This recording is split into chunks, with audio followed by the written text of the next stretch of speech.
Hi kiddies Malayalam world എല്ലാ കൂട്ടുകാർക്കും പുതിയൊരു വീഡിയോയിലോട്ട് സ്വാഗതം. നമ്മൾ ഏതാ പഠിച്ചുകൊണ്ടിരിക്കുന്നത്? സ്വരാക്ഷര ചിഹ്നങ്ങൾ അല്ലേ? ഇന്ന് പഠിക്കാൻ പോകുന്നത് ഊ സ്വരാക്ഷരത്തിന്റെ ഊ ചിഹ്നം. ഊ സ്വരാക്ഷരം എങ്ങനെ എഴുതുക? ശ്രദ്ധിച്ചു നോക്കിയേ, ഓർക്കുന്നുണ്ടോ? ഊ സ്വരാക്ഷരം അല്ലേ? നമ്മൾ കഴിഞ്ഞ ക്ലാസ്സിൽ ഏതാ പഠിച്ചേ? ഊ അല്ലേ?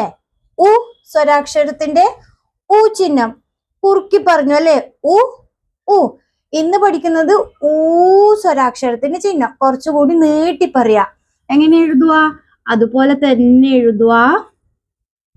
എന്നിട്ട് എന്തോ ചെയ്യണം? ഇവിടുന്ന് ഒന്നുകൂടി നമ്മള് സർക്കിൾ ചെയ്ത് എഴുതും അല്ലെ? നീട്ടിയല്ലേ പറയുന്നു ഊ.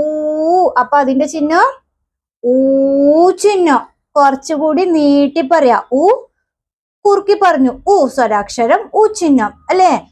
വായിന്റെ കൂടെ നമ്മൾ കഴിഞ്ഞ ക്ലാസ്സിൽ എന്താ പഠിച്ചേ? ഊ ചിഹ്നം വരുമ്പം ഊ അല്ലേ?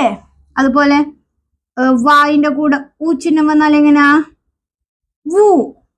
അതുപോലെ മായിന്റെ കൂടെ ഊ ചിഹ്നം വന്നാൽ നമ്മൾ എന്ത് വായിച്ചു? മൂ അല്ലെ? ഇതൊക്കെ ഏതിൻ്റെതാ? ഊ സ്വരാക്ഷരത്തിന്റെ ചിഹ്നങ്ങള് അല്ലേ? കുറുക്കി പറഞ്ഞു ഷോർട്ടായിട്ട്. ഇന്ന് ഏതാ പഠിക്കുന്നേ? ഊ സ്വരാക്ഷരത്തിന്റെ ഊ ചിഹ്നം കുറച്ചുകൂടി നീട്ടി പറയാ അല്ലെ? ദീർഘം വരുന്നില്ലേ? ഊ. എങ്ങനെ പറയാ? ഊ. ഓക്കെ, നമുക്ക് എക്സാമ്പിൾ നോക്കാം, അപ്പൊ മനസ്സിലാവും.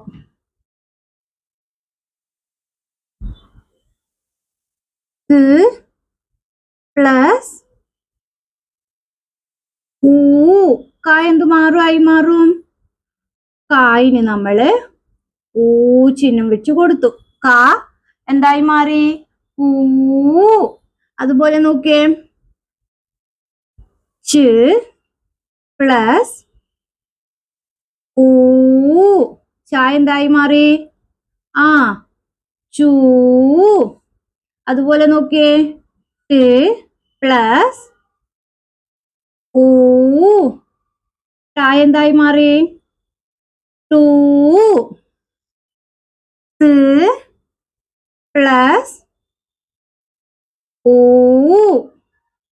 തായിന് നമ്മള് ഊ ചിഹ്നോട്ട് കൊടുത്തു. തൂ. അതുപോലെ നോക്കിയേ, പ്ലസ് ഊ. പായ എന്തായി മാറി? ആ പൂ. മനസ്സിലായോ? ഊ സ്വരാക്ഷര ചിഹ്നം നീട്ടി പറയാ. ക പ്ലസ് ഊ കൂ.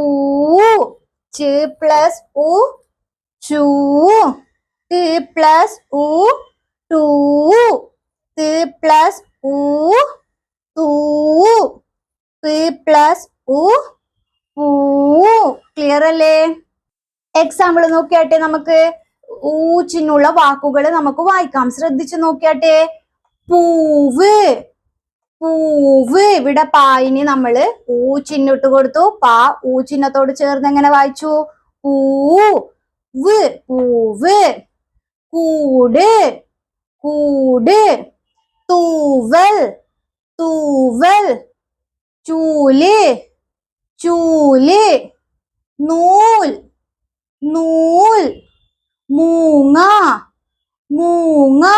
ക്ലിയർ ആയല്ലോ? ഇന്ന് ഏതാ പഠിച്ചത്? ഊ സ്വരാക്ഷരത്തിന്റെ ഊക്കാരം അല്ലെങ്കിൽ ഊ ചിഹ്നം. അതോരോ ഒരു അക്ഷരത്തിൽ വരുമ്പോ അതിനോട് ചേർന്ന് എങ്ങനെ വായിക്കുക? പായിനോട് നമ്മൾ ഊക്കാരം അല്ലെങ്കിൽ ഊ ചിഹ്നം ചേർത്തപ്പോൾ എങ്ങനെ വായിച്ചു? പാ പൂ. അതുപോലെ മാന്റെ കൂടെ വന്നപ്പോഴോ മൂ. ഞായിന്റെ കൂടെ വന്നപ്പോ എങ്ങനെ വായിച്ചു? പറഞ്ഞാട്ടെ. Okay, new. മനസ്സിലായോ? വീഡിയോ ഇഷ്ടമായ ലൈക്ക് ചെയ്യുക, ഷെയർ ചെയ്യുക, ചാനൽ സബ്സ്ക്രൈബ് ചെയ്യുക. Thank you.